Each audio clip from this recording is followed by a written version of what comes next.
Abavip nongeye kubasuhuza cyane. Iyi ni ya podcast yanyu Abavip Podcast iba ku Abavip TV. Tuganira ibyo kwiteza imbere business ndetse entrepreneurship. Tuganira ibintu bikeya cyane. Nuvuga ngo ni urubyiruko mushaka kwiteza imbere, tuganira ukuntu wakorera amafaranga, wabika amafaranga, ukuntu wakuba amafaranga. Ahantu hose waburi, niba uri umukozi buri mu ishuri cyangwa se niba uri rwiyemezamirimo.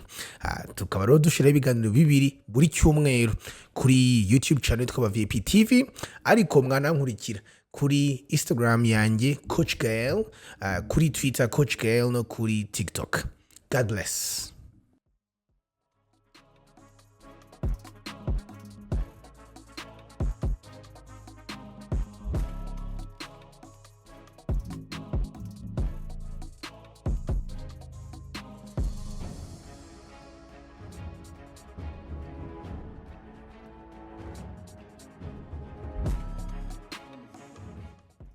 Hello aba VIP.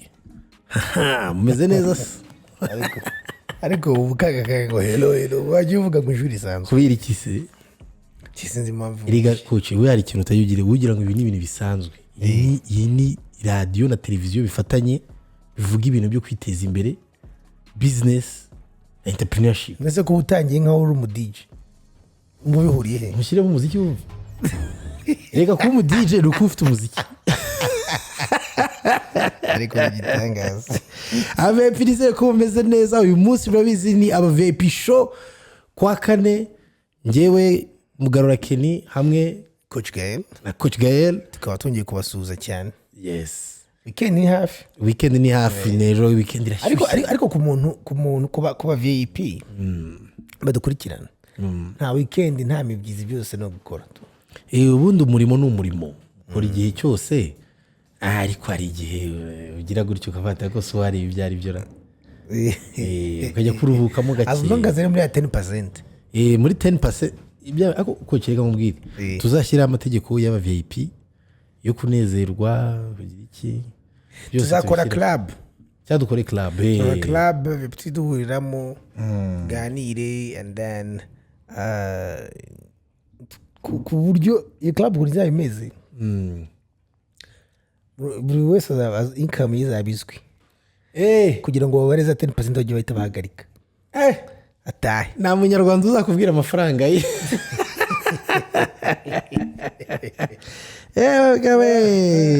So uyu munsi rero turaza kuvuga kuki.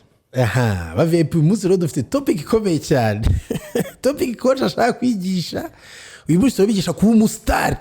Ni gute wamenyekana? Umunsi bihuriye. Urumva Abavip uyu munsi kuba VIP ni gute wamenyekana? Urabona ko haditse ara hejuru imenyekanisha ryawe, imenyekanishe. umenyekanishe n'ibikorwa byawe. Bega ibikorwa byawe cyawe uri gute wowe umustar. Mu yandi magambo.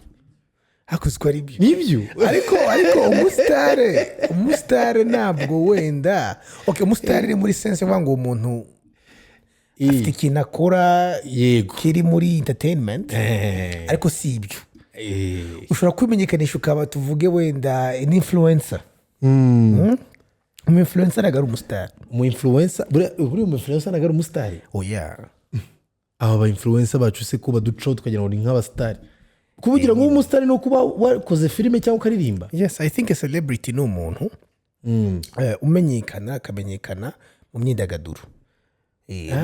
Muri siporo, muziki, muri filime, biva gutyo. Ariko umuntu ashobora kuba umu influencer agakomera ari no muri politiki cyangwa muri business. Abandi baba ntabwo ngo Elon Musk wa Tesla ni umustar. Nibyo. Urumva ariko coach azi no gutanga clarity. Nagari umustar. So ahubwo uyu munsi tuzaganira ni gute umuntu yakora yakwimenyekanisha. Akagazamura brandi, akaba an influencer, akabasha cyangwa niba ari muri industry y'umuziki akani gute umustar. Ariko ni gute umuntu yakwimenyekanisha ko iyo wimenyekanishije abantu bakakumenya. Tuzaza no gusobanura impamvu ugomba kwimenyekanisha mbere yo kumenyekanisha ibikorwa byawe. Yes, hari impamvu. Umenyekanishe ibikorwa byawe. why wowe first, Why wowe first? hanyuma noneho ibikorwa bigakurikira.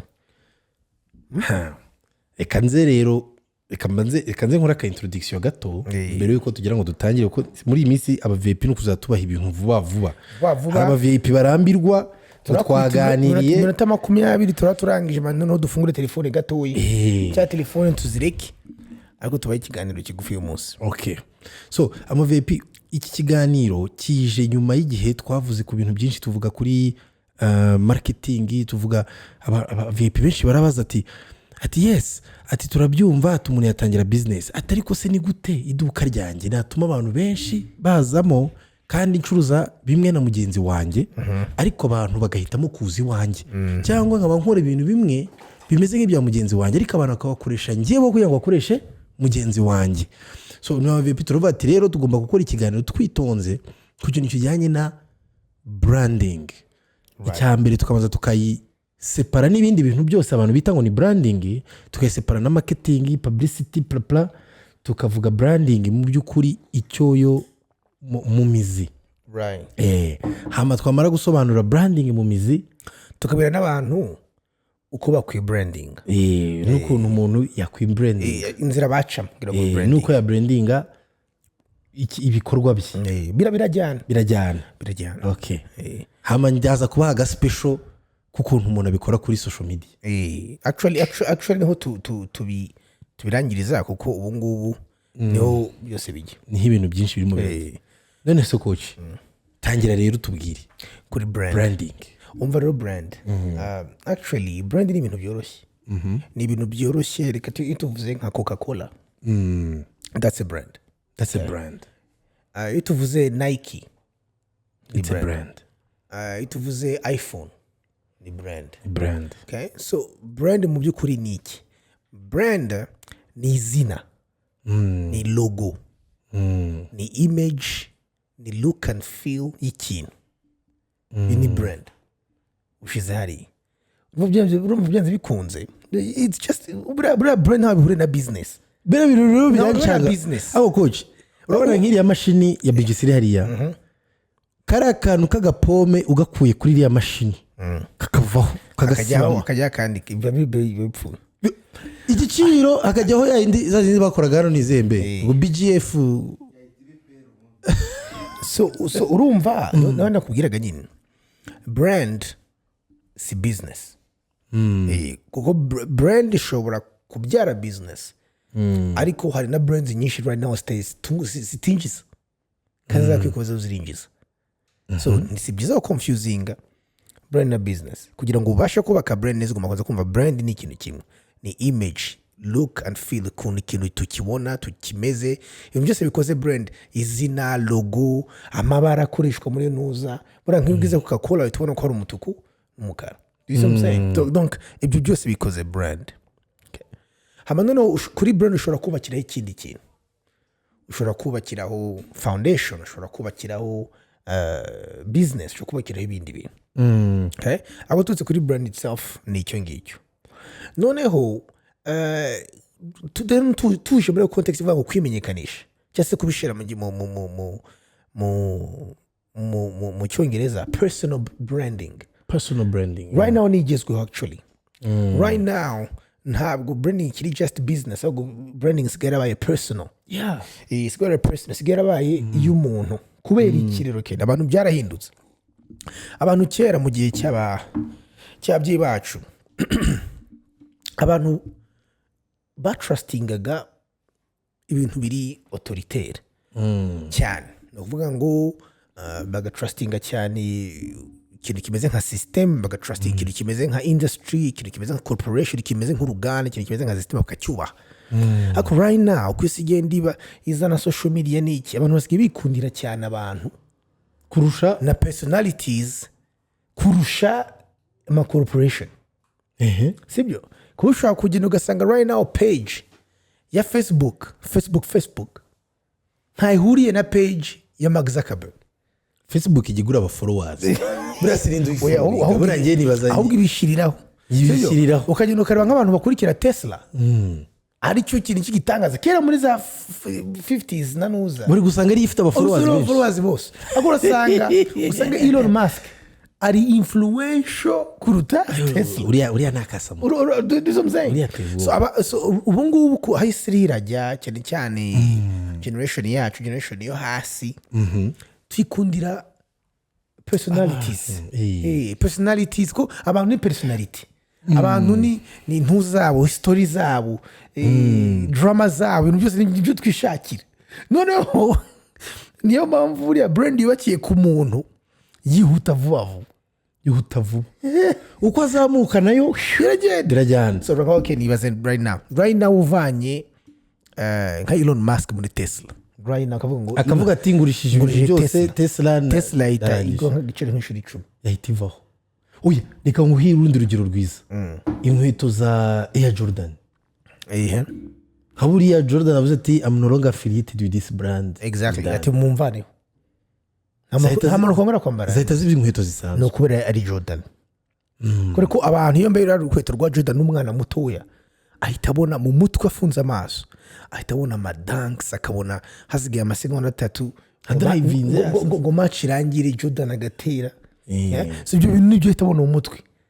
umuntu agati wese yashaka kwambara urukweto n'urukweto nk'izindi aho rwagiyeho ya brand kora ko abantu dusigaye dukunda muri kino gihe dushaka abantu dufata turelatinga nabo tugira iki so nshiga tum process niba hari skill ufite business ufite gishaka gutangiza ni byiza cyane gufata umwanya kubaka brand ko brand byanze bikunze uzayigira bitewe nuko abantu bagufata nuko abantu bakuvuga cyangwa ntuwo intentional creating a brand ushaka abantu bagufatamo ega brand ushobora kureka nuyireka izikre nka bya byatsoretse gutema bizakura bimere nk'ishyamba bizaza nabi ariko ushatse avuga utireka ni branding muri uno buryo abantu bambone muri ubu buryo branding ni byiza cyane sometimes naya ntuze yabazayirwa iriho irakora muri branding yenda ndavuga ngo fake it until you make it abazerwa bose baba bafite agakontaki gutya bakagendana ni brand ariko kandi atega moto cyangwa igare ariko afite kontaki mu brand so nuvuga ngo creating the image vavu so creating image izina ry'ikintu wowe urahari nka brand hanyuma abantu baba attracted kuri brand kubera ibintu kubera emotions so niyo mpamvu brand buriya zifite ibintu nka drama ibintu nka adversity tunyine tuza dukora abantu mu mitima ko gushwana twiki dusanga nyine byahagurukije attention y'abantu karuka dusanga nyine iyo drama itumye iyo brand imenyekana cyane so that niyo nzira ubunona yukora nuzi simvuze right now umuntu ufite business agenda ajye muri drama ariko ngenda kuri ukuntu natwe abantu turebara abantu dukurikira cyane do falling in love y'ibyo bintu personality zabo ibyo bacamo history zabo se babaye victims barababaye bagize bate tugatwumva nyine abantu falling in love urabona nka Cristiano na Messi voilà mpamvu bazanye nuko bahoraga bahanganye iyo drama rero nudakunda umupira bagashaka kuyiriba none iyo drama y'ibombi ugatuma bose kandi banakomeza kumenyekana so nuko ubundi brand nayifata so niyo mpamvu njya mbwira aba jeune nukiri batoya ugomba kumenya yaba wowe yaba ikintu ushaka gukora ugomba kukibranding kuko buriya services na products ibikorwa n'ibinuza bikorerwa mu ruganda aho rero ndagira ngo si mucima ijambo gato ariko ndagira ngo uhite ukomerezaho usobanure gutyo products n'amabrand byose ariko uhite ukomerezaho noneho n'ukuntu umuntu yakubaka brand ye uri umujene uri aho usanzwe ufite ibintu ukora ariko uragira ngo umenyekane muri iyo field urimo. Yes, actually turaza kwerekana ukuntu noneho ubu right now aricyo gihe cya mbere cyiza kandi cyoroshye kugira ko ubake brand. Kuko urumva kugira ngo ubake brand ugomba guha abantu iki? Guha abantu story. So brand ni nkuko nabivugaga ni image y'ikintu. So ni izina, image yacyo, logo yacyo, ariko ibyo ntibihagije. Noneho uhita ugiha na story behind. Ese ni story y'agahinda. ni story ishimishije entertainment bitewe na gift ukora uri umuntu ushobora gukubita nk'abantu iby'inyuma bingahe 10 mu munota umwe ubyereka abantu entertaining uri umuririmbyi ukomeye se cyangwa se warababaye uca mu bintu bikomeye cyangwa se hari na drama. This I'm saying. So you need story ije behind ya cyakintu cyangwa se a gift runaka ufite. So that's a brand. Tujya tubona hano no mu Rwanda n'abakobwa biza baba brand. Basa umukobwa mwiza afite aba followers nk'imiliyoni cyane. This I'm saying. So you need brand yakoze. Kandi ikora muri ubwo buryo. Sibyo? So now ikibazo gikurikiye noneho ni iyo brand irimo business cyangwa ntibyara business aho hano bigaruka agatwiko gatinjiza because you have to understand Kenny impamvu branding ari ikintu gikomeye ndona kabona n'abantu bose baba baratureba ku creating a brand nuko product urakora cyangwa se ikintu ushobora kugurisha cyangwa se impano ufite cyangwa se service ushobora kubuha abantu muzihuje n'abandi bantu benshi ariko ibitandukanye byabo n'ibyawe ni wowe ni personality yawe ni brand nyine yawe hari koti yeza kuvuga ngo products are made in factories but brands are made and created in the minds and hearts of people. Rumva brand iva mu mutwe mu bitekerezo no mutima niyo mpamvu itigenda igafata ibitekerezo n'imitima by'abantu urari umuntu kwa mugenza koze nta telefone yashobora gufata tara iPhone right now iPhone ngo bagenda bakazoroshya zikayazipfa mu minota inga hari iyo brand yamugiye mu mutwe no mutima that's it. Mbega ntago bikira about product ushobora kuzana product nziza mu ruganda yindi yitwa irindi zina ndakubwira they don't care bakamwova pricing bakagira ibintu byose ariko agabati no kubera iki umuntu yafashe iki ibitekerezo n'imitima by'abantu bici iki muri brand. So right now rero kuvuga ngo uzi kwandika uzi kuririmba cyangwa ufite skill cyangwa ibintu by'amakomputer cyangwa ibyo kudevelopa just ugakora ibyo bintu cyangwa ufite ikintu ukora ari artist ushushanya cyangwa se ukora ikintu ngo just ugiye urabizi uricaye ntibihagije ugomba gushira image brand imbere y'ibyo bintu urakora ko image niyo abantu bazakunda niyo izakurura abantu niyo izajya mu mitima y'abantu no bigatuma babona n'ibikorwa byawe. urimo urabivuga nkagenda mbisobanukirwa none gake gake ibitekerezo ngoke reka ngo nk'izi examples ibyo reka ngo nk'izi examples gatowe nauze ngira ibintu bise kabisa abavip babyumve barumirwa. Think about this. Tuvuga ku bintu bya branding anga nanditse urebe nk'ama brands asigaye mbere akomeye right now ushobora kubaza ngo nayahe biragutangaza n'abantu uzi nk'iyo ugiye right now ukananga ngo the top 10 most valuable brands per post reka tuvuge gusa kuri IG ama brand akomeye wahaga gupostingira ikintu cyawe kimenyekana 10 ya mbere n'abantu ya mbere ni The Rock Dwayne Johnson. The Rock post imwe kuri IG ni miliyoni 2 n'ibihumbi 300 by'amadolari. Reka niza amanyarwanda agupostinga rimwe oya z'amadolari agupostinga rimwe urumva wa kabiri na Ariana Grande miliyoni 2 n'ibice 2 Kim Kardashian miliyoni 2 n'igice kimwe. Can you imagine darakenda kuri ba Khloe Kardashian ba Justin Bieber kumva ko hana abakobwa bahitabiriye then ba Messi na ba Ronaldo ibaze kugira ngo ugera ahantu brand yawe ikomere no personal brand yawe ikomere ku buryo umuntu ashobora kuza kugura toke ni Adidas irashaka yuko maybe Ronaldo posting miliyoni n'igice by'amadolari posting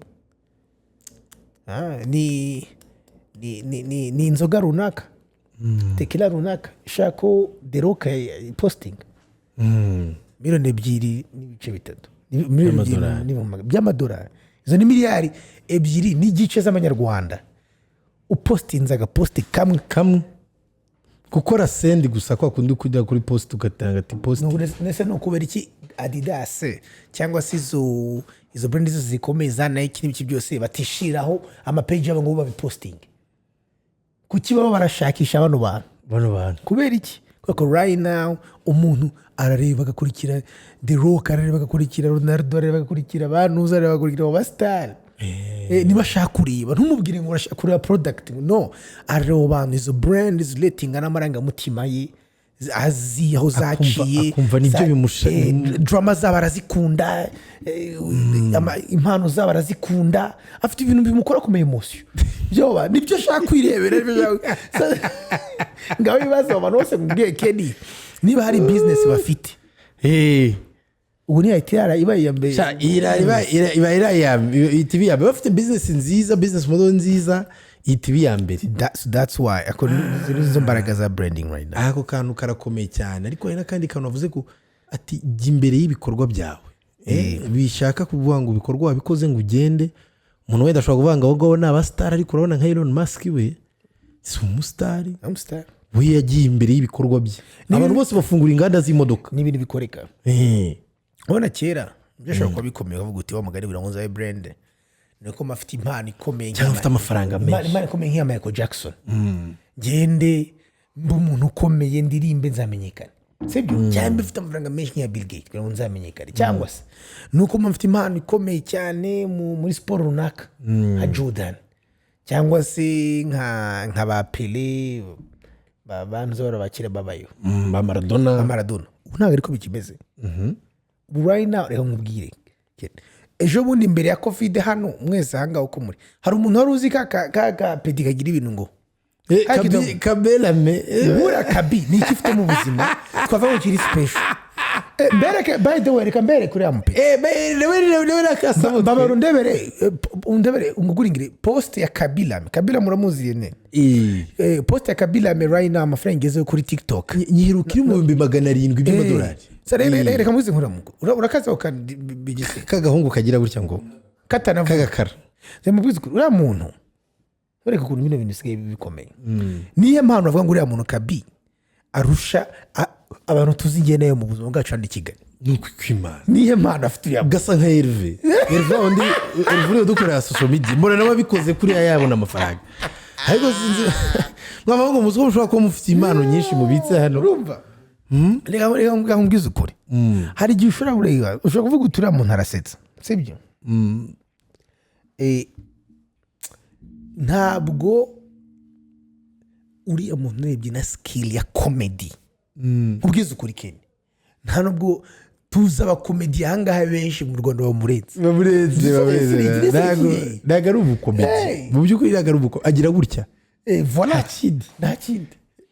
Right now turi mu gihe cyane cyoroshye cyo kuba umuntu yagira gute yakwa excelling akaba umustar cyangwa akamenyeka cya brand ikajya hanze. Ni ibintu bishoboka, ni ibintu byoroshye. Muze kundebera amafaranga right now bamuhemba per posting, ariko byari n'ibihumbi hejuru mu magana by'amadolari kuri posting, kandi umuko tutari tuzi imbere ya covid. So right now rero mu gihe cya social media, mu gihe kandi social media right now tuzikoresha for free. Right now harimo abantu bagiye bakareba ibintu bagaseka bareba ibyo abantu babandi, kandi nawe ushobora creating a content ugashira brand yawe hariya hanze. Erega ko ushobora gushira brand yawe hariya hanze, social media nivuga gusa ngo ushire ibintu entertainment, ushobora gushira ibintu biri serious. Yes. Kuko nyine hari n'abantu benshi banagira brand zabo babyibagiye ku bintu biri serious.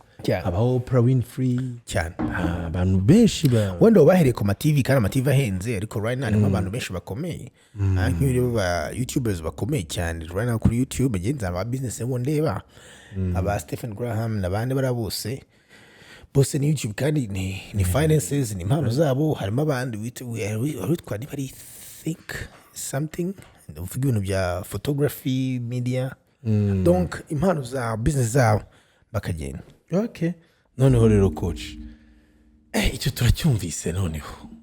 Koko coach uvuze ibintu biremereye, buri mu VIP nimba yabikurikiye akurikiye mu by'ukuri kumenya uko ujya imbere y'ibikorwa byawe kugira ngo Yesu urimo urakora ibikorwa byawe, ariko ni byiza ko bakubona, ni byiza ko bakumenya, ni ngombwa.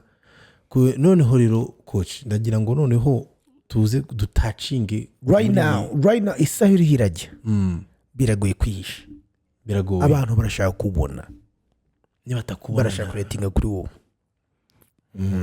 niho scale biri cyane.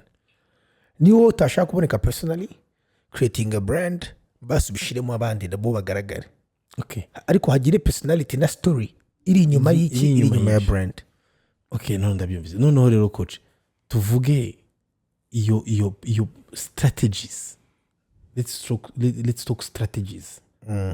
I think strategies roroshe. Strategy ni imwe Kenny. Sibyo ntabwo ndubusure kuyindi. Strategy kuri personal branding ni imwe. It's content creating. Ugomba creating a content. Kandi ushobora kumbwira ngo ntabwo ngaragara neza kuri video. Okay, basi kora amajwi. Sibyo ariko you have to create something. Ugashira ikintu hanze. Right now bituma bakumenya. Sibyo gere nk'umuntu ari w'ijyo umuntu ngo banyandikira akambwira ati nongewe sinyasoma kenshi ntuze nk'iyo nguye kuri mwe nkayisoma ngiye n'iki cyose umuntu n'ibintu birebire ati ngiye wenda kandi ugasanga wenda umuntu umuhanga pe ati ngiye mfite ntuza nkora ibintu by'ubusizi nako nkora ibintu bya crafts byo gushushanya no gukora inuza ati rwose n'iki ngiye kubura ukuntu nyine umuntu mwakorana n'iki kandi ugasanga wenda ibyo akubwira nibyo.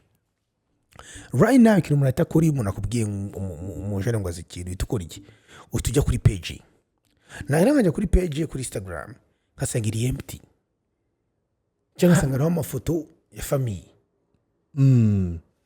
umuntu ntabwo yigeze creating brand y'ibintu akora ni ikibazo aho hantu rero turaza kuhagarukaho urabyumva Ken nibyo bintu uvuze nibyo ni gute nk'ubu ngubu navuga ngo umuntu akanyandikira akavuga for example akambwira ati jewe ndi umuvideographer umuphotographer ndi umu editor tuvuge nk'umuntu ufite skills nk'iza bitches kakwandikira ati ndashaka kuzadukorana okay yamara kunyandikira ngatangira muri page hahita asanga nta na artwork nari ibintu afite muri page kandi biraba biruzuye akakubwira ati ngo ngiye simba gukoresha social media mugize n'uburyo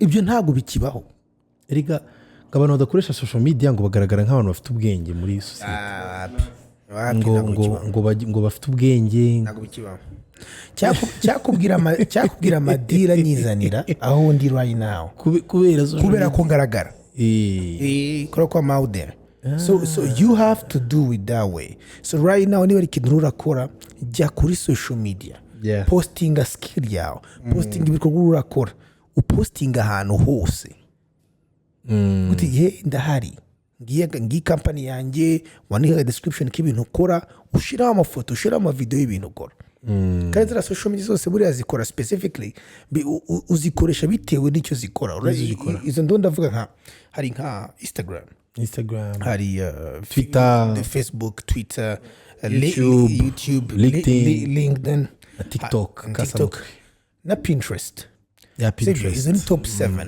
navuga ngo buri muntu wese yakoresha somehow kandi guposting uri yose ni for free kid nese what are you losing it's upload creating inuza content nziza nuhura n'umuntu azareba your work na hari every nkubwiza ukuri umuntu wese yo muhuye right now umuntu agafite umwanya mwinshi wo kumva ngo umubwira ngo ibintu wakoze nibiki mwohereze nuzo mwohereza ka link kawe nakanda itajya mu bikorwa byawe nakanda abona ama video kuri YouTube yabona ibintu uvuga abone igihe atavuga ati no what uyu muntu afite mu mutwe deje umuntu umukozi ko arafasha umwanya akagira gute agakora content yose nasije ko ibyo ngibyo bicosting iki ni zero ajye bicosting nta kintu bicosting ahubwo tukiri kuri aho ngo ku ma social media nagira ngo ntange ka difference gatoya ku ma social media ukuntu agenda akora bitandukanye hari buriya zino social media zimeze nka media ya kera ariko yagarutse mu buryo bwa internet. Buriya iyo urebye neza imikorere ya Twitter ikora nk'ikinyamakuru. Usukora ibyo ni kinyamakuru cyaga donc ni imvaho nshya ibintu ibishyashya ni news updates news updates ubu none bongeye bakanu gakomeye kanu ka space ni radio ushobora ningira radio kuri space usukora ibyo yagira n'umuntu umwe wongera gutiyuninga ku radio yandi bakajya bakubibira space so biriya ni ibintu kubera ko iradiyo n'ibinyamakuru ni ibintu dukuraho amakuru constantly. Urabizi nabyo biri reporting amakuru mbere ya TV. Buriya TV ntiri reporting amakuru vuba. Ikintu iyo kibaye instantly bakivuga mu binyamakuru cyangwa bakakivuga kuri radio. iyo ni Twitter. iyo ni Twitter. Akona uvuga ko ufite ikintu cyihutirwa ushaka gushyira hanze, Twitter it's number 1. Kena ni kututuna. Hama rero Facebook yaje kuba ikintu gisimbura website. Facebook yasimbuye website. Abantu be kera bagiraga ama website bakumva ko ngo bari hanze. No, this time Facebook yarabihinduye. I can book you on your Facebook. I can pay on your Facebook. Ariko Facebook igira ikindi kintu gikomeye, you can even pay for advertisement. Ikagupush Facebook page yawe bakayipushinga ahantu henshi. Buriya umuntu ashaka ko booking kuri Facebook yawe. Yes. Akanishyura ku appointment yo kubona nawe. Noneho iriho store, iriho Facebook store. Ukuri iyo abantu bafungura ama store akavuga ati mfite ngo ahantu ibintu ncuruza. Kandi ibyo IG ntabwo ibigira. IG ntabwo ibigira kuko kuri Facebook urishura amafaranga bakayakira bakazakuyaringa bakora nka online store. So Facebook yasimbuye ikintu cya n'ukuntu iri designed isigaye imeze nka website. Niyo ukanze kuri profile yawe ibintu byawe byose biza hejuru, hanyuma hasi akagenda haza ama post just like in a website. Ukanze kuri website ikintu cya mbere ubona ni profile ya company, hama ibindi bintu byose bya company ukagenda biza hasi. That's how Facebook is designed these days. Wow. Uruvuga nyine ufite page yawe. Yeah, you ufite page yawe. Noneho rero tugeze kuri Instagram is a very very interesting thing. Uri ukuntu kera twabaga turi abana twagera ahantu tukabona magazine tukayisimbukiramo kujya kureba ama pictures y'amamodoka nziza, inkweto zihenze. Yes, that is Instagram. Instagram number it's the new magazine. It's the modern era news magazine. Yeah. Modern era magazine. Ibintu byose umuntu washaka kwamamaza bikomeye. Wabona kwamamaza ibintu bikomeye. Avuga ati ndashaka gushyiramo imodoka nziza ariko sinza kwishyira mu kinyamakuru. Kandi agira ngo wibutse ibintu ravuga impamvu very very very important. Hari nk'ama magazines kera abagabone bagize izina ryo yakomeye cyane. Amagazines yasogama brand ya mbere ku isi kugira ngo ugire muri magazine zo mfrango umaze kwishyura. Ariko right now uravuga ko ibintu byose byahindutse ibyo bintu right now kandi twabishiramo iki ubuntu. Yes, ku buntu. So right now ushobora kujya ahantu hambere hari ama brand akomeye ku isi muri magazine for free. Uruva the Instagram is your personal magazine. Ahantu abantu barebera the really nice stuff about you. Bene mpamvu Instagram bayikorera amafoto n'utuvideo duto. Yes, it is curated for amafoto, utuvideo duto, utuntu mbega twiza. Kandi buriya Instagram ikindi kintu ikora something with high quality iragipushinga because of that thing yo kuvuga ngo ndashaka kuba like a magazine. So buriya tukahita tujya ku bintu bindi bibiri bikomeye, YouTube na TikTok. YouTube na TikTok bijya gukora kimwe, ariko TikTok hari ikintu irusha YouTube, ariko hari n'icyo YouTube irusha TikTok. So YouTube ni modern television. Hakurya television ifite ama programs, ifite iki, ariko ikaba television ishobora kuritaininga umuntu wakurebye akagukunda akabata Coach Gael kuri YouTube, okay let me follow, ndeba Coach Gael kuri YouTube. So azakureba even none hagera igihe we azaguma rebe wowe. Ni YouTube yabaye a static television. Ni nkaho kundi ushobora kuba uri murareba ufite televiziyo ariko udafite amashene menshi, ufite shene mushaka. Noneho rero TikTok ikosora ko kana yo izari televiziyo y'abana batoya badafite attention span. Ntago bashobora kwihagana abantu benshi cyari abantu benshi cyarimwe kandi ibintu birimo bazabaza ntago ushaka kumanga udafite attention. Ntago ibyo bintu babyumvamo, barashaka kureba abantu benshi byihuta kandi barebe so many things in a very short time. So TikTok niyo waba ufite aba followers 0 ushobora gupostinga TikTok ikarageze ku isi hose. Nibyo kora ko ifite ukuntu iri upushinga rugo. Ipushinga ubundi bavuga ko ibanze igapushinga ku bandi igihumbi bamwe. Akantu kazuza keza cyane gusobanura ama social media kuko ukuntu uyavanye mu gihe cya kera ukayaza ruti. Yes, televiziyo ya kera yari uburyo dufite ni YouTube. No, the version nshyashya y'abana bato no ni TikTok.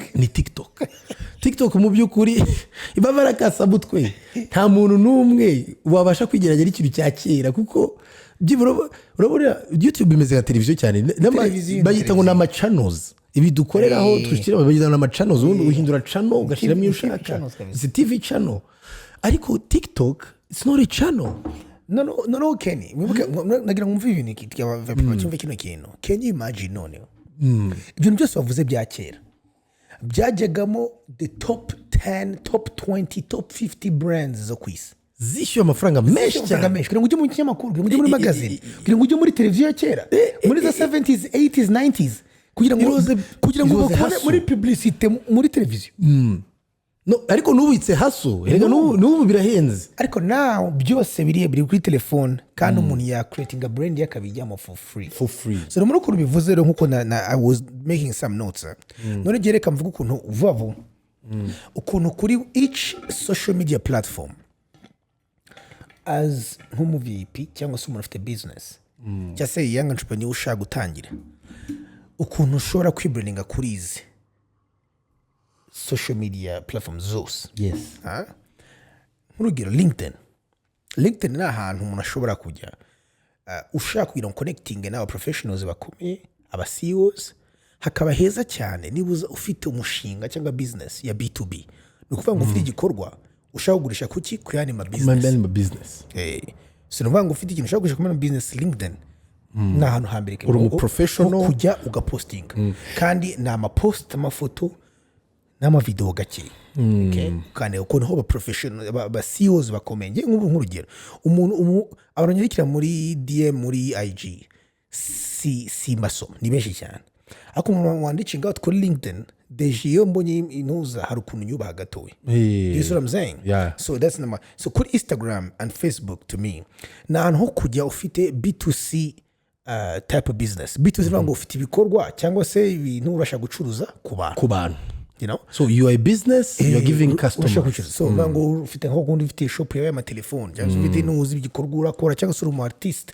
cyangwa se uri umu video editor reka ntukorwa twawukora kutu videos n'udufoto branding ushiraho ngaho ko hari abantu benshi bashaka kuza kureba ibikorwa kuri Facebook ndetse no kuri Instagram right noneho think about this TikTok company ishobora kuhajya ariko ikibazo TikTok hari Gen Z kumanura abana batoye Tuvuga ngo abana bari munsi y'imyaka 20 sino abantu bari companies zishobora kuhajya cyangwa se ukahajya ariko nuhajya ba creative kugira ngo bafate you know kuri tu video duto turi creative ufite amasegonda 5 ngiye nk'urugero nkunda TikTok ukuntu pushinga niki cyane but the problem is ntabwo ujya mbona umwanya ukora ama video ya TikTok kuko izi video ntabwo ubundi ziri custom made for TikTok TikTok bagira ngo nibwo nabigisha finance ariko nze manze nkora akantu kugira ngo trending you know jaga no hanyuma kaje viral so urumva company ziraza nka Nike Kandi zigakora akantu kari funny ariko at the end bakaza gukubitamo logo ya Nike so urumva icyo gihe ushatse gufata abana bakiri bato young generation bakure bazi iyo company cyangwa iyo brand so ngo niba uri umu artist cyangwa se umuntu ufite iki TikTok ni ahantu ho kujya gufata ugashira ibintu mu bana abana bakiri bato very important so hanyuma YouTube noneho yo nkuko bavuze ngo ni modern TV ni TV nshyashya z'igihe ho na hano noneho ushobora kujya nko mu VIP uki-establishinga nko mu expert muri field yawe uri abantu twajyaga tubona muri televiziyo kera ukuntu twamubahaga cyane ibona kumujya kuri televiziyo yavuga ibintu ukabona ni umunyamahanga ubyanze bikunze kubona ni umuhanga so nicyo YouTube ikora nukuri nicyo YouTube ikora so ugiye kuri YouTube ukahajyaho ngo create ukavuga about your business ukigisha about your business yawe cyangwa se ugakora review ndetse ufite hotel cyangwa se ufite iki cyangwa ufite ibintu ukora ukaba reviewing werekana abantu bikora nasigaye mbona ahubwo n'aba state agent hano basigaye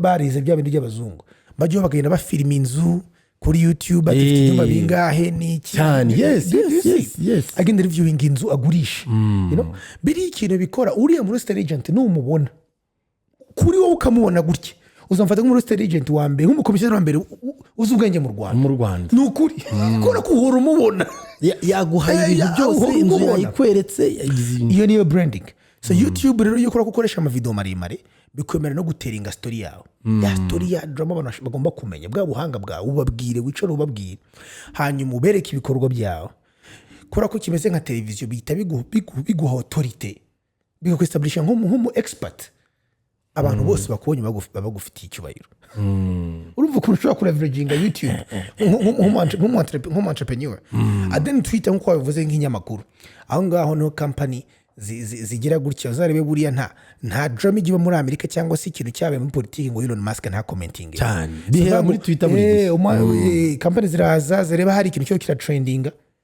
nubwo cyaba kivuye ahandi company nayo igashira igatera minus kuko no bashyushye imitwe bareba barazamuka bakabona comment yatanzwe na company runaka ugatagira gumeye so ushobora kuhajya uri nka company cyangwa se uhagira ugatanga amakuru kuri company yawe updates so all those kind of things kuri Twitter uruye kuvuga keke rumva it's crazy ibaze kubona ikinyamakuru cyanditsweho kiriho comment igihumbi bivuze ngo ayo makuru yanditswe n'abantu igihumbi exactly it's crazy voilà you have 1000 different perspectives hakaza rero indi kintu tutamenyere mu Rwanda ariyo Pinterest buri zarebe nk'abantu baba designer abantu bakora ibi banashaka gutekereza ibintu biri hejuru ahantu hambere bajye ni Pinterest kujya kureba ama ideas buriya nk'abantu bafite abantu baba designer abantu ba fashionist interior designers home decor nka biriya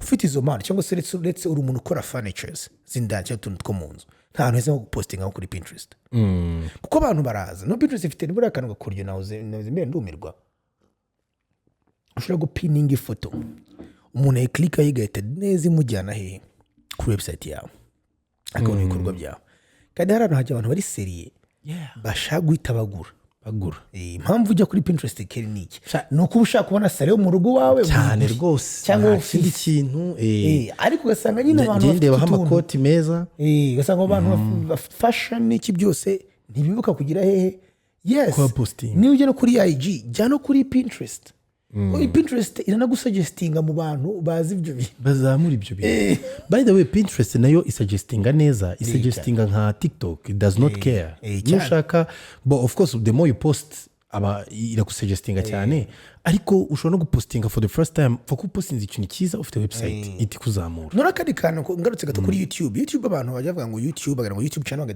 bagisaje ngo n'amafaranga nuje kuri YouTube channel ushobora ngo ubona amafaranga bivuye muri views uburebye hafi cyane jya kuri YouTube ushaka establishing authority muri field yawe no kubaka icyizere mu bantu no kugira ngo wubahwe brand yawe yubahwe ibyo ngibyo nubikora ni byiza cyane kandi ikindi kintu abantu utazi nuko YouTube kora na Google nayo increasing visibility yawe muri search engine iyo umuntu agiye muri Google agashiraho izina ryawe best furniture in Rwanda kuko ufite ama video kuri YouTube uzamuka cyane rwose umuntu araza ntabwo aza abantu bo mu Rwanda nk'umujyi wambwira ngo ngure furnitures ndajya hehe ntaho nzi najya kuzenguruka ako nega good furnitures in Rwanda muri ntuza nkasanga room entrepreneur wifilimiye yikorera intebe ze n'iki akabishira kuri YouTube agashira kuri Instagram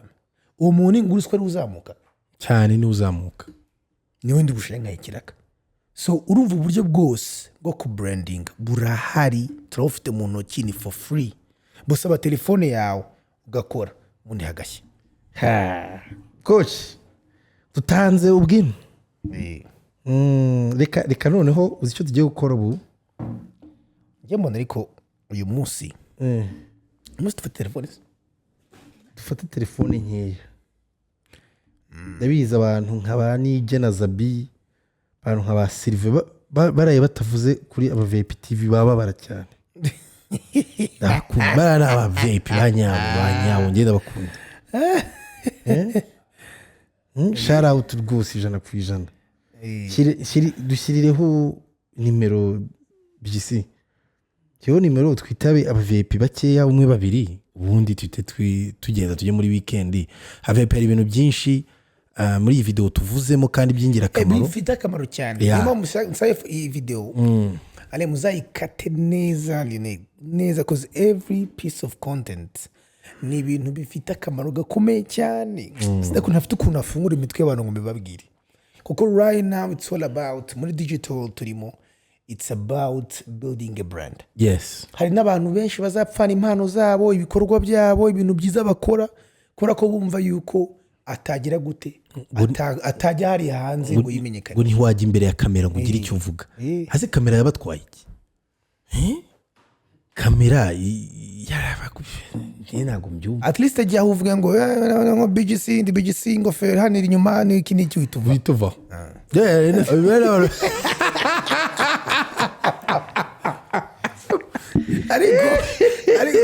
ariko baho hatwitse wibuka ko brand ni iki no gukora abantu marangamutima basetse bateze drama cyangwa se ngo bavugurure gusa igendere ariko nimero ntirajyaho we nimushireho nimero ko kundi mu makomenti hayo mbona ntabwo yishizeho ntabwo abantu bayibonye ko kundi mu makomenti nano kuri Instagram hari ukuntu ijya kuri ariko ale nawe nk'umuntu uzikwe kubita brand tw'udufoto tw'udu highlights uyumva alewe akubita ifoto ukagira ngo ni nk'umwana umanutse Miami ahantu utaza hano mami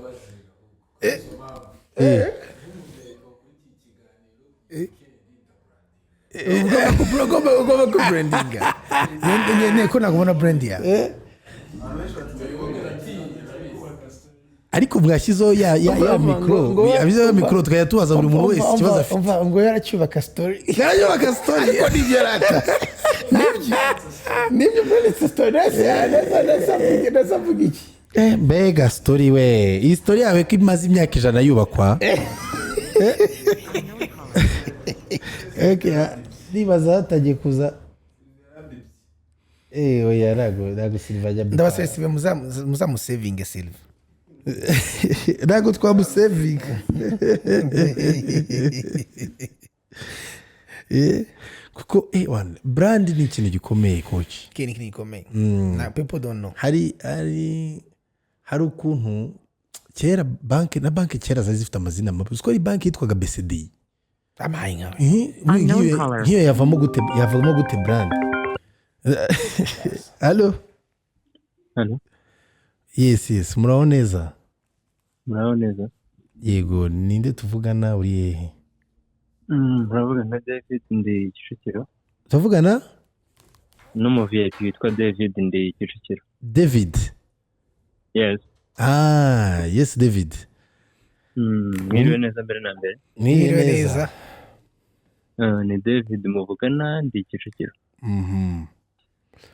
David rero tubwire igitumye duhamagara no munsi yego narimba kurikiranye mbere na mbere mbanje kubashimira kuko n'ubwa mbere mbashije kubona abakurikirana nitonze rwose numva mpari wese yego kandi ndabashimira yaba coach yaba namwe Kenny murakoze cyane urakoze cyane inshuti yanjye murakoze cyane kabisa kuko ibi bintu byari bikenewe cyangwa se biracyanakenewe mu mitwe y'abanyarwanda benshi turabashimira cyane ngiye mbanje kuba nabashimira kuko ubwo ngiye mbanzi igitumye wenda mbashimira numva icyo nkuyemo urakoze cyane David urakoze by'umwihariko ndashimira coach cyane kuko hari ahantu avuze wenda numva ibyo avuze ninjye abwiye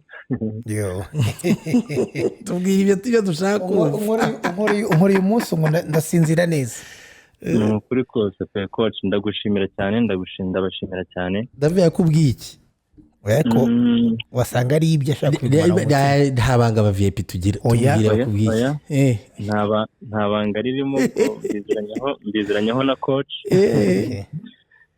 mbiziranyeho na coach nta banga ririmo ni ubwenge wenda ngira ngo icyo nungutse uyu munsi wenda n'abandi bacyungukiramo cyangwa se n'abazabireba nyuma y'uyu munsi bunguka ubwo bwenge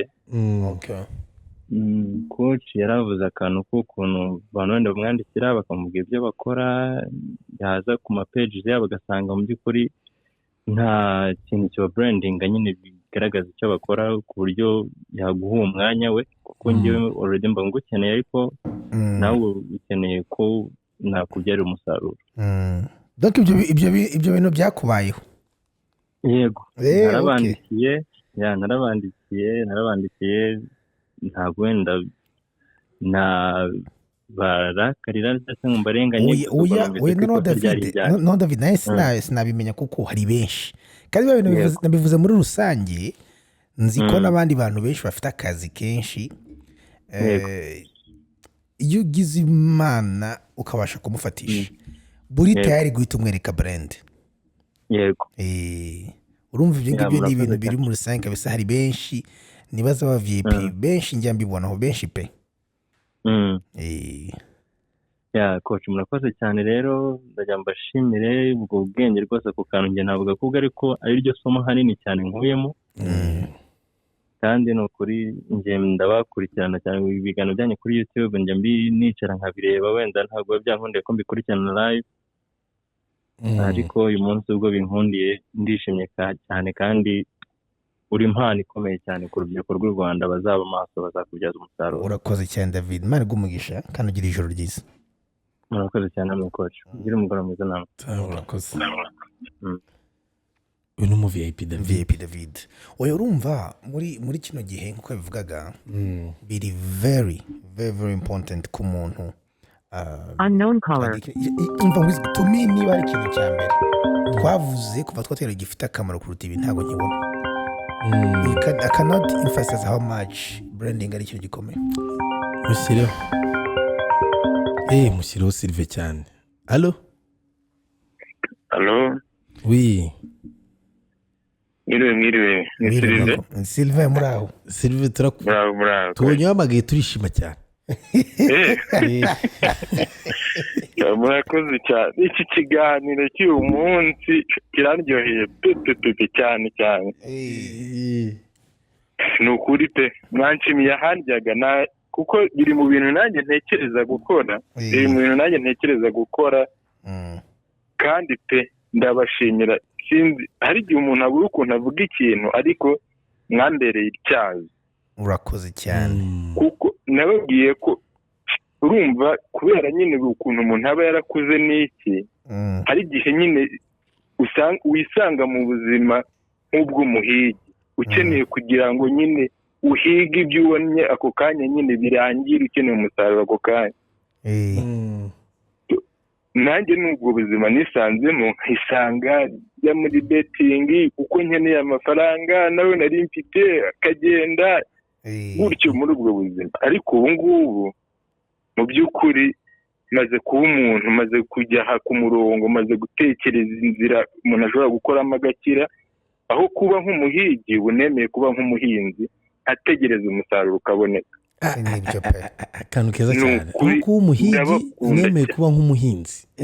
Ndahinga nkabagara ntategereza ko umusaruro ugomba kuboneka kandi mbikesheje mwebwe. Ndabakunda cyane kazi. Urakoze cyane kandi turagukunda. Umunsi umwe tuzakomanga muri studio vraiment. Sylvain umunsi umwe tuzakomanga muri studio muri studio. Nitumara kugira Sylvain. Rega Sylvain nawe yubatse brand. Ni yamaze kubaka brand. None baze Sylvain umunsi tuzamuzana ahangaha. Numva no kubabwiza ukuri. Tukagira ko ni n'umuhanga yumvise umuhanga. Sylvain arasoma ashobora kwasoma ibitabo byinshi. No ndavuga. This is the most important news. Bijya uwitabye. Allo. Yego. Amakuru yanyu. Ni sawa. Urinde turaho. Ndi Gatete umungu wanyu hano muri Nairobi. Gatete. Abakurikiye cyane ubu. Gatete umeze neza. Ibintu ni sawa kabisa. Ndi Kenya nagerageje kukuvugisha urambwira ngo ntuboneka. Kenya gahunda ziba ari imiguru. Gatete no mu VIP. ariko aba VIP ratu umwanya wacu ubaze turabyumva. Hari akantu mubuze ibintu bya social media. Ibintu nibyo kandi koko ucunze neza ibintu byo kuba seriye cyane ngo ubwenge ukanga kujya umugaragaro ufite icyuzi ntabwo bikigabura ibyo ngibyo. Ubwenge bwawe subitse ugira ngo hari icyo bwatumarira kandi warabubitse. Nibyo kabisa. Urabona Gatete yasi ya kera yo kuvuga ngo reka nihishe ngo singaragaze ibintu byanjye ngo niba narageze ku kamodokari kamwe ngo simbivuge ngo niba narakoze ibintu simbikore ntabwo ibyo bikibaho. ngo nta foto nta cyabaye. Shira impano yawe hanze, niba hari ibyo ururabaza karemanzasiyo kawe gafotora ugapostinge ukita izina unabwira abantu nimuze. donc niko ubu bisigaye bimeze, branding ikintu ufite ko nibyo bizakuzanira abandi bantu. Ikibazo iyi mpundura y'abantu ngo bose bashaka kuba abahanga bose abantu ngo mbega ngo ugiye kuri social media ngo wabaye undi muntu ngo wishyize hanze ngo nta kigenda cyawe. kandi hari urugero mwatanze n'umuhungu ugira amaboko kwa kundi ni kabila uwo muhungu uramutse urebye ukuntu ari umuntu uzwi ntabwo atanijwe rye, ariko ahantu hose yaba yakasamutwe mugani wa Kenya. uriya muntu nahoze mbere ukuntu maze poste yibanze igeze mu $100 by'idolari magana. urumva kugira ngo postinge rimwe $100 by'idolari yabaye mu miliyoneri ukomeye cyane mu madolari. noneho hari agahungu hano ka Uganda nako kavuga niba ngari tege nako kabaye akasamutwe hano tege n'akasamutwe nawe ndamuzi. Tege yabaye akasamutwe nawe kabyina utuntu burya kabyina utuntu kabaye akasamutwe ahantu hose. uribaza ni ibice acuruza, uribaza nta kintu gihari ureba ngo ubone ngo ni ibintu bimwe, ariko ngo yashyiriye ngo yakoze iki ugasanga amafaranga amara yakorera. aho twebwe ngo turi abanyabwenge turahonga ngo reka dupfane ubwenge bwacu bazi nta kundi nyine. ariko uzi ko ariko naho ubundi rwose muba mugerageje, murakoze kandi cyane. murakoze cyane. ibi bintu biba bitumye n'abandi twakunda gupostinga, ariko nibura ugasanga turimo turikandagira ngo abantu barabibona gute ngiki, nibura ubu hari ukuntu ufunguye guhera uyu munsi twika kabisa twika uvuga uti nta muntu n'umwe wamenya Kenya atari igihe umutembereje branding ibyo ukora ugira iki kabisa. ni nabwo abantu bose uzaza aho ngaho azaza gushaka. niko bimeze kabisa. murakoze cyane mfite yanjye, ndaje n'abana kasamutwe murakoze kuri izo nama. ijoro ryiza sake ni ndabakunda cyane, mba nuje cyane, nta kiganiro cyancika. uriya utari igihe muzaza nanjye mumpiga n'abaye akasamutwe cyane. sawa. actually hari umuntu uvuze ngo Kiza Yves Marie yavuze ngo ubundi impano izadaka itarana imana izatubaza icyo twayikoresheje, so nta mpamvu yo kuyiholdinga. nibyo ntabwo bikibaho. ariko uribuka ko umuntu wazanye social media rega buriya ni Yesu yaciye umugani ati wacana gute itabaza ukarishyira munsi y'ameza. tugomba kurishira yagoze ko ari ibyo umusaza w'i Betelehemu yari yarabibonye kera abati ni gute utagaragaza. ubu rero hejuru y'umusozi ni kuri Instagram ni kuri YouTube niho biri. itabaza ryawe urarifata ugarishira hasi igitanda, uri umuhanga mu bintu uhamugabisha ahantu ukamurika munsi y'igitanda. munsi y'igitanda sinishobora kuhareba, murika hejuru. ibyo ni byo kabisa. VIP se buriya twari gusoreza hariya, reka twita bundumu. okay. Hello. Oui. Yes. Umu VIP umeze gute se uraho urakomeye? mutaba VIP. Ninde tuvugana se? Niwe muvugana na Elisa Ikirongi. Yes, Elisa. Ikirongi muzi ko muhafite umu VIP umeze neza cyane ujye bakurikirana gatanu kuri gatanu. Irangwiza ukuri. Ntabwo twari tubizi, ariko Elisa gore uyu munsi yusuma inshuti yacu 100%. cyane rwose ndabakurikirana. turanezerewe cyane. hanyuma akantu ko kwibrandinga buriya nanjye nagakunze cyane. nahise ntekereza n'impamvu koci buriya namumenye. koci kugira ngo mumenye namumenye binyuze kuri TikTok. yibase.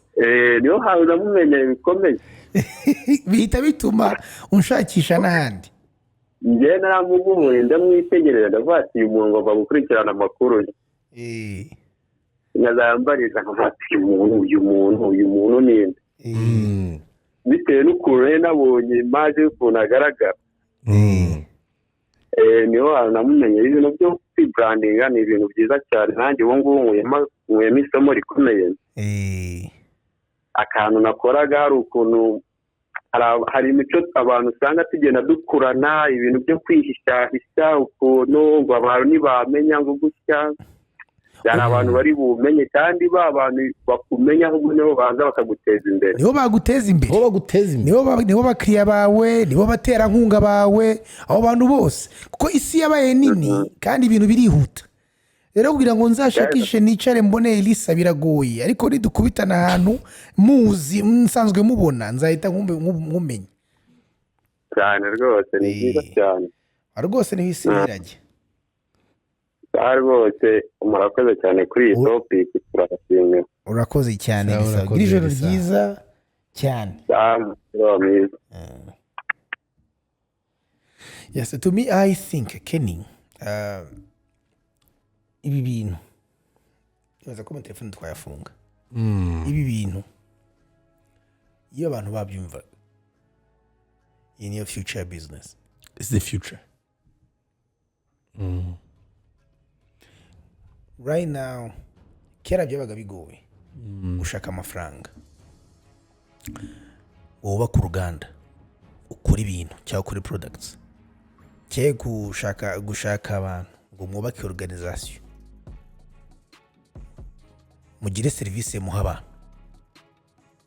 nibyo byabanzaga ibyo bintu ariko mu gihe kiri imbere kandi cyahageze hazajya habanza brand abantu babanze bakumenye bagukunde bagukurikire hamwe n'icyo wabagurisha cyose bakigure kuko nta kintu gishyashya ugiye kuzana kutavumbuye inkweto kutavumbuye ipantaro actually niyo mpamvu egasi ibi bintu tuvuga byamaze no kugaragara niyo mpamvu brand ifatika amafaranga menshi umuntu nka Bruce Melody ngo n'ubiki brand ambassador w'inzoga Primus bivuze ngo Primus itandukana n'izindi nzoga zose regardless yuko wayinywa cyangwa wanywa ko ifite ingufu nyinshi n'amafaranga menshi yakwiyamamarije kugikeneye brand kwezo no bakoze ngo brand ambassador so urumva mu gihe kiri imbere noneho n'abafite ibikorwa badafite brand bazashaka abantu bafite brand bafatanije n'ibikorwa byabo so nisubirajya nta umuntu yabicikira branding is the future. Abavip mwabyumvise rero iki kiganiro ni ikiganiro cyiza tuvuze ku bintu ukuntu umuntu abantu benshi bava ati twe dufite ibikorwa turakora cyane tubyuka mu gicuku tugakora ibi ariko simbona itandukaniro hagati yanjye na mugenzi wanjye ni gute nakwinjiza abakiriya bakazi wanjye aho kugira ngo bajye ahandi. Iki kiganiro niyo mpamvu twagikoze specifically kuvuga kuri branding. Yego ukoze ibikorwa byawe byiza ariko se biraherekezwa n'iki? Coach yavuze ikintu gikomeye cyane ati strategy yonyine nkuru iruta izindi zose kugira ngo brand uyibone ni content creation. Iyo creating content bivuze yuko urimo uraha story bya bintu byawe ucuruza, bya bintu byawe ya profession yawe ukoresha, ubu urimo uragenda uyiha story. So you have to be creative, find a way to make a story around ibyo bintu byawe byose muri content impano yawe, ibikorwa byawe ubikoremo aga content. Hamo posting ahantu hose. Twanahavuze hose. So tuvuga n'ahantu hose umuntu ashobora gupostinga muri social media n'ukuntu umuntu baha posting mu buryo bwinshi butandukanye n'icyo izo social media zimaze. So iki kiganiro nakasa mutwe ugomba kucyumva. Nakasa mufuka. Coach, it was a pleasure. Turabakora cyane Abavip. God bless. Mutangire weekend amahoro. Hanyuma 10% ntimukayibagirwe. Bye bye.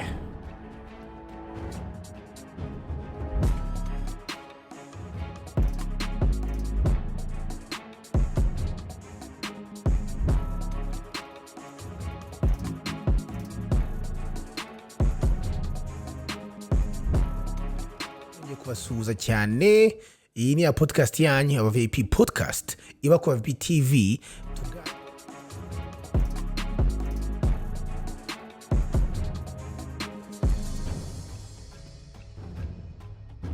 Kubasuhuza cyane. Iyi ni ya podcast yanyu Abavip Podcast iba ku Abavip TV, tuganira ibyo kwiteza imbere business ndetse na entrepreneurship. Tuganira ibintu bikeya cyane. Nuvuga ngo niba uri urubyiruko ushaka kwiteza imbere, tuganira ukuntu wakorera amafaranga, wabika amafaranga, ukuntu wakuba amafaranga ahantu hose waba uri, niba uri umukozi uri mu ishuri cyangwa se niba uri rwiyemezamirimo. Tukaba rero dushyiraho ibiganiro bibiri buri cyumweru kuri YouTube channel yitwa Abavip TV, ariko mwanankurikira kuri Instagram yanjye Coach Gael, kuri Twitter Coach Gael, no kuri TikTok. God bless. Murabona za VIP, nongeye kubasuhuza cyane. Iyi ni ya podcast yanyu Abavip Podcast iba ku Abavip TV, tuganira ibyo kwiteza imbere business ndetse na entrepreneurship. Tuganira ibintu bikeya cyane. Nuvuga ngo niba uri urubyiruko ushaka kwiteza imbere, tuganira ukuntu wakorera amafaranga, wabika amafaranga, ukuntu wakuba amafaranga ahantu hose waba uri, niba uri umukozi uri mu ishuri cyangwa se niba uri rwiyemezamirimo. Tukaba rero dushyiraho ibiganiro bibiri buri cyumweru kuri YouTube channel yitwa Abavip TV, ariko mwanankurikira kuri Instagram yanjye Coach Gael, kuri Twitter Coach Gael, no kuri TikTok. God bless.